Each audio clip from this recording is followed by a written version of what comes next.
साहू। आचार्य मानतुंग स्वामी द्वारा विरचित है भक्तामर स्तोत्र है। 39 श्लोक हमने देखा था। 40 नंबर का श्लोक हमें पढ़ना है। अग्नि भय शामक नाम का यह श्लोक है। अग्नि भय से भी आपका भक्त मुक्त रहता है, ऐसी भावना आचार्य स्वामी इसमें भाते हैं। पढ़ते हैं, बहुत ही प्यारा श्लोक है। देखो क्या कहा है। कल्पांत काल पवनोद्धत वह्निकल्पम दावानलं ज्वलितमोज्ज्वलमोत्स्फुलिङ्गं विश्वं जिघत्सुमिव सम्मुखमापतन्तं त्वन्नाम कीर्तनजलं शमयति शीसम्। क्या लिखा है? कल्पांत काल। कल्पांत काल मतलब समझते हैं कि 12 कालों का एक कल्प काल होता है। जैसे 6 अवसर्पणी 6 उत्सर्पणी के काल होते हैं ना।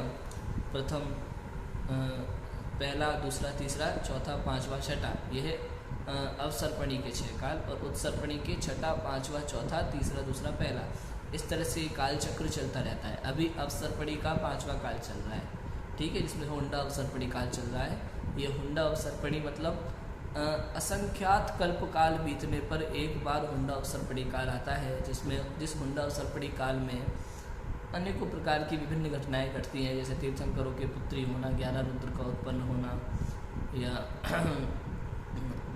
या अलग अलग जगह जन्म होना और मोक्ष होना तीर्थंकरों का। इस तरह की जो क्रियाएं हैं ये, या फिर तीर्थंकर को जैसे नैमी कुमार को अपना बल दिखाने का भाव आ गया था कृष्ण के कारण से उस समय।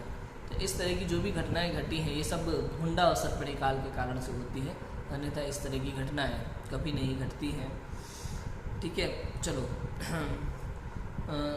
तो कल्पांत काल, तो जो एक उत्सर्पणी एक अवसर्पणी पूरा मिला करके जो ये कल्प काल हुआ है, तो ऐसे कल्प काल के अंत में एक प्रलय होती है।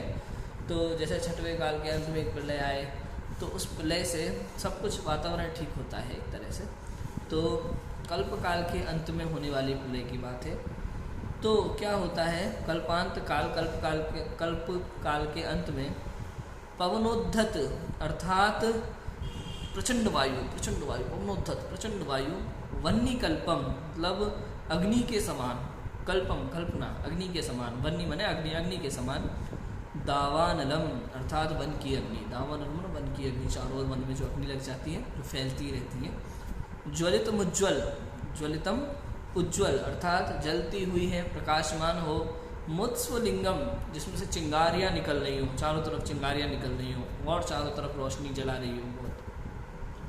विश्वम संसार को, जिघत्सुमेव अर्थात भक्षण करने की इच्छा रखने वाले की तरह, जिघत्सुमेव भक्षण खाने की इच्छा रखने वाले की तरह, एवं मने तरह, सम्मुख अर्थात सामने ही, माँ पतंतम आती हुई, सम्मुख माँ पतंतम सामने आती हुई,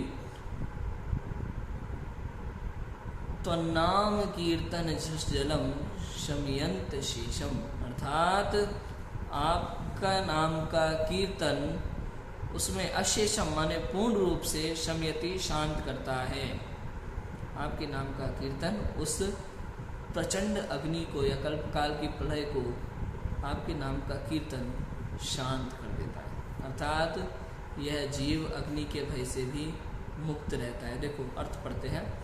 जंगल में लगी हुई प्रचंड आग अर्थात दावानल की आग, जो कि प्रलयकालीन तीव्र हवा के झोंकों से धधक रही हो, जिसमें से चारों ओर चिंगारियां उड़ उड़कर फैल रही हैं तथा जो समस्त भूमंडल को भस्म सात करती हुई सी प्रतीत होती है, वह दावानल भी आपके पवित्र नाम स्मरण रूपी जल से पूर्ण रूप से बुझ जाती है, शांत हो जाती है। अर्थात आपका भक्त अग्नि भय से भी मुक्त रहता है।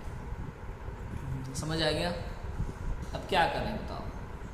आचार्य मानतुंग स्वामी ने लिखा है भैया आपका भक्त अग्नि भय से भी मुक्त रहता है। ये बात सत्य है कि नहीं? वास्तव में तो ये बात सत्य है, लेकिन भक्त सच्चा भक्त तो हो आप सोचो कि मैं ये अब कुछ लोग क्या करते हैं, केवल पढ़ कर के ये श्लोक लेंगे 40वां, अब सोचेंगे अग्नि इसका कुछ नहीं बिगाड़ सकती। तो ऐसा नहीं है। जिन भक्त होना चाहिए, जैन धर्म पर अगाध श्रद्धा होना चाहिए, ऐसा व्यक्ति, उसको अग्नि भी नहीं जला पाएगी। सीता का याद है ना, अग्नि परीक्षा हुई थी ना सीता की, उसकी शील की रक्षा हुई थी, देवों ने जल की वर्षा की थी, अग्नि उसको कुछ नहीं कर सकी थी। तो इसे कहते हैं वास्तव में भक्त। अब आप करते तो खुश हो जीवन भर, कभी ये कर रहे हो, आप जमीकंद खा रहे हैं, रात्रि भोजन कर रहे हैं, जैन धर्म का अता पता नहीं है, भगवान कैसे होते हैं, गुरु कैसे होते हैं, शास्त्र कैसे होते हैं, मोक्ष मार्ग क्या है, सम्यक दर्शन क्या है, पता कुछ नहीं है हमें। लेकिन हम सुबह सुबह भगवान की पूजन जरूर कराते हैं, जाकर के ऐसे पढ़ के आ जाते हैं, अभिषेक कर लेते हैं, भाई शांति धारा कर लेते हैं, जैन भक्त तो हो गए। तो ऐसा नहीं है भैया, ऐसे लोग जैन भक्त नहीं कहलाते। तो अग्नि उसको चाहे कितने ही भक्तामर का पाठ करते रहना, ऐसे बिना श्रद्धा के केवल अग्नि मुझे बचा ले इस भावना से, तो उससे कुछ होने वाला नहीं है। कहने का अर्थ ये है, इस श्लोक का सही अर्थ हमें समझ में आना चाहिए। जैन भक्त के लिए ये बात है, इस श्लोक को पढ़ने से ऐसा होता है, ऐसा नहीं है। इस श्लोक में बताया है कि आपका जो सच्चा भक्त है उसका अग्नि कुछ बिगाड़ सकती नहीं। अग्नि क्या, कोई कुछ नहीं बिगाड़ सकता उसका। कहने का अर्थ, हर श्लोक में अलग अलग बात कह रहे हैं। एक में कहा कि सिंह कुछ नहीं बिगाड़ सकता है, बराबर। एक में कहा हाथी कुछ नहीं बिगाड़ सकता है। फिर कहा कि अद्वितीय विभूति है जिनेंद्र परमात्मा। अलग अलग तरह के भय से निवारण की बात की है। आगे सर्प के भय से भी निवारक की बात करेंगे, युद्ध का भी उसे कोई भय नहीं होता। ऐसी सारी बातें भी इसमें आएंगी। आप देखो, मतलब उसको संसार में किसी का भय नहीं है जो जिनेंद्र भगवान का भक्त है। कहा भी है जैन शासन में कि सम्यक दृष्टि जीव सप्त भयों से रहित होता है। पता है, न चोर का भय, न राजा का भय, न प्रजा का भय, न किसी का भय, मृत्यु का भी भय नहीं होता उसे। सम्यक दृष्टि जीव जो जैन भक्त कहलाता है, वास्तव में जो जैन भक्त है वो सम्यक दृष्टि ही है, मिथ्या दृष्टि नहीं। तो सप्त भयों से रहित है, ऑलरेडी जिनागम में कहा है। तो उसे किस प्रकार का भय?